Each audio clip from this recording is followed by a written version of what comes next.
So welcome back to my new video. और सबसे पहले तो मैं आपको ये कहूँगा कि ये जो पीछे की आप चीज़ें देख रहे हो, ये कोई सीनरी नहीं है, ये कोई बैकग्राउंड इफेक्ट नहीं है, ये रियल है। और ये पूरे ग्लेशियर्स हैं, आप देख सकते हो पूरे भरे हुए ग्लेशियर्स हैं। और इतना अद्भुत नज़ारा है कि मतलब आपको मंत्रमुग्ध कर देगा। अब मैं आपको बताना चाहता हूँ कि मैं हूँ कहाँ पे। देखो, मैं हूँ इस समय कह सकते हो इंडिया की one of the most beautiful valley में से एक। इस वैली का नाम है डारमा वैली। ये पड़ती है हमारे उत्तराखंड में। उत्तराखंड में अगर आप आते हो और अगर आपके पास टाइम है तो मैं आपको एक बार प्रेफर करूंगा कि आप डारमा वैली आओ। बट उससे पहले मैं आपको एक चीज़ कि डारमा वैली का जो रूट है वो, आप बिलीव करो, वो इजी रूट नहीं है, बहुत ही कह सकते हो खतरनाक टाइप का है, डेंजरस रूट है। बट उसके बाद जो आपको देखने को मिलता है वो कुछ ऐसा होता है ना कि आपके दिल दिमाग और सोल, आपकी आत्मा में ये चीज़ें बस के रह जाएंगी। अब उसके बाद मैं यहाँ पे देखो वीडियो इसलिए बना रहा हूँ, यहाँ की जो लुक है, जो व्यूज़ हैं, वो तो एकदम लाइक अनदर प्लेनेट के जैसे हैं। अब यहाँ के बारे में कुछ खास बातें भी मैं बताता हूँ। आप देख सकते हैं यहाँ पे दो तरीके के पार्टीशन में घर बने हुए हैं। आके पास से दिखा देना। एक कह सकते हो एक रिवर जा रही है बीच से। एक रिवर के इस तरफ एक गांव है और एक रिवर के उस तरफ गांव है। तो ये जो दो गांव है, एक ये दंगतू है और ये दुगतू है। एक दंतू विलेज है और ये दुगतू विलेज है। ठीक है, नाम भी बहुत प्यारा सा इनका रखा गया है। जितना प्यारा ये गांव है उतना ही प्यारा इनका नाम है, दंतू और दुगतू। ठीक है, हम जहाँ रुके हैं ये दुगतू है, ये वाला एरिया, और वो वाला है दंतू। अब देखो, वीडियो के पीछे लोग ये सब तो बता देंगे कि ऐसा व्यू है, सब कुछ है, बट मैं थोड़ा सा अब आपको हेल्प करता हूँ इसमें। ये जो दुगतू विलेज है और जो दंतु विलेज है, अगर आप आते हो तो आप स्टे कहाँ लो। देखो, दो ऑप्शंस हैं, मैं यहाँ के बारे में सब कुछ बता देता हूँ इसी वीडियो में। यहाँ पे मोस्टली दो तरीके के आपको स्टेज मिलते हैं। एक होते हैं हट टाइप के, जो कि मॉडर्न है, ठीक है, जो वुडन बने होते हैं। और एक मड हाउस है, जो कि मैं आपको दिखाना चाहूंगा कि जो आपको ये खपड़ैल टाइप का दिख रहा है, जो पत्थर वाले घर दिख रहे हैं जितने भी, ये मड हाउस होते हैं। और एक आपको जो जैसे ये रेड शेड पे जो दिख रहा है, जो मॉडर्न हाउस टाइप के ब्रिक में, एक ये हाउस है, वुडन हाउस टाइप के रहते हैं। अब देखो, इन दोनों के पीछे का मैं आपको रीज़न एक बताऊं कि यहाँ पे जो रूम मिलते हैं वो 1000 पर पर्सन के हिसाब से होते हैं, जिसमें आपका लंच डिनर ब्रेकफास्ट वो देते हैं।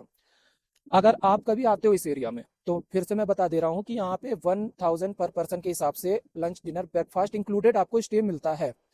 और अगर आप प्रॉपर सेपरेट रूम लेना चाहते हो, जो कि आपका वो क्या कहते हैं हट टाइप वाले में मिलेगा, उनके चार्जेस 2000 रुपये होते हैं। तो हमने तो मड हाउस लिया, हमारा बजट उतना था नहीं और हमें थोड़ा सा लोकल यहाँ की जो फील है ना वो भी हमें लेनी थी। और दूसरी मेन इंपॉर्टेंट बात भी मैं बता देता हूँ, अगर कभी आप आते हो स्टे करने, तो एक दंतू और ये दुगतू जो दो विलेज हैं, अगर आप दुगतू में रुकते हो तो देखो यहाँ से जो ट्रेकिंग का है, इस पर कभी कोई किसी ने वीडियो बनाई नहीं है। वो जो आपको एक लाइन जाती दिख रही है ऊपर, वो 0 पॉइंट पे जाती है।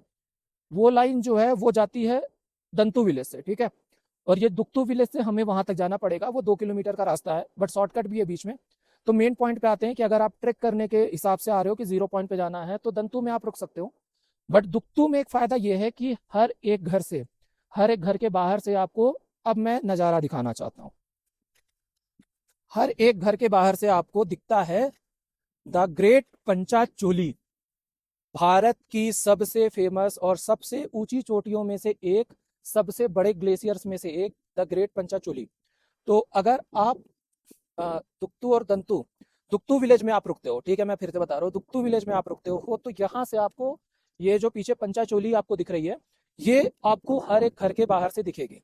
दंतू से आपको ये व्यू नहीं दिखता है। अभी मैंने यहाँ के लोकल लोगों से बात करी कि अंतर क्या है, तो उन्होंने बताया कि भैया वहां से ये जो मेडोज हैं ये बीच में आ जाते हैं, तो इसके पीछे से पंचाचोली नहीं दिखता है, यहाँ से व्यू ब्लॉक हो जाता है। तो कभी अगर आप आते हो तो दुगतू में आप स्टे लो। दुगतू में आप स्टे लोगे, हो सकता है कि आपको थोड़ा सा ऊपर आना पड़ता है रोड से, आप थकोगे, बट यहाँ से आपको जो व्यू मिलेगा वो बहुत ही शानदार मिलेगा।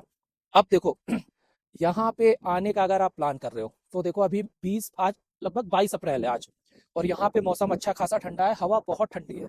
तो अगर आप आने का प्लान कर रहे हो मई जून में, तो अपने साथ कुछ ठंडे कपड़े रख लेना, जैकेट्स वगैरह रखना बहुत जरूरी है। यहाँ पे अच्छा खासा भी मेरे को जितना बताया गया है कि कुछ टाइम पहले ही लगभग 2 फीट के आसपास, घुटने के आसपास बर्फ थी, अभी 2 हफ्ते पहले, अभी तो मेल्ट हो गई है, अभी तो सिर्फ ग्लेशियर्स पे आपको दिखेगी, वहाँ पे माउंटेन्स पे आपको बर्फ दिखेगी। सो कभी अगर लाइफ में आपको मौका मिलता है तो देखो, मैंने सारा कुछ बता दिया है तुक्तू दंतू और डरमा वैली के बारे में। सो कभी अगर आपका प्लान होता है तो एक बार ज़रूर आना। और अगर कुछ ऐसी इन्फॉर्मेशन थी जो मैंने मिस कर दी है, और हाँ, यहाँ पे जब मैंने स्टे लिया तो उन्होंने ये बोला कि आपके पास खाने में वेज ऑप्शंस हैं। तो मुझे लगता है कि यहाँ पे ज़्यादातर वेज में ही मिलेगा, बट ऐसा नहीं है कि नॉन वेज नहीं मिलेगा, बट वेज का ज़्यादा ऑप्शन है। तो कभी अगर आप आते हो और कोई इन्फॉर्मेशन आपको और लगती है तो आप कमेंट सेक्शन में जा करके मेरे से पूछ सकते हो कि जो भी चीज़ें मैंने इस वीडियो में नहीं बताई या तो मैंने मिस कर दी है। सो अगर वीडियो अच्छी लगी है आपको तो लाइक, सब्सक्राइब और शेयर करना। और कोई अगर आपका दोस्त, मित्र, यार या फैमिली में आने वाला हो तो ज़रूर ज़रूर उनको ये वीडियो शेयर करना। मैंने लगभग लगभग इस वीडियो में एक एक पॉइंट के बारे में बताया। और अभी मैं हूँ, एक चीज़ और बता दे रहा हूँ कि अभी मैं एक शंकर जी के टेम्पल पे हूँ। अंदर हम नहीं जाएंगे क्योंकि हमने शूज़ पहने हुए हैं। ये शंकर जी का एक छोटा सा टेम्पल है। ये दुक्तू विलेज से जस्ट ऊपर आप आओगे लगभग 200 मीटर की हाइट पे। तो 200 मीटर पे आने के बाद आप यहाँ पे आकर के सीधा पंचाचोली का बेहतरीन व्यू देख सकते हो। सो ये रही पूरी मेरी दारमा वैली की एक एक रिलेटेड इन्फॉर्मेशन। अगर अब यहीं ख़त्म करते हैं, मैं बहुत बोल गया। तो अगर आपको अच्छा लगा होगा तो यार ज़रूर सपोर्ट करो, और भी ऐसी इन्फॉर्मेटिव वीडियो आती रहेंगी।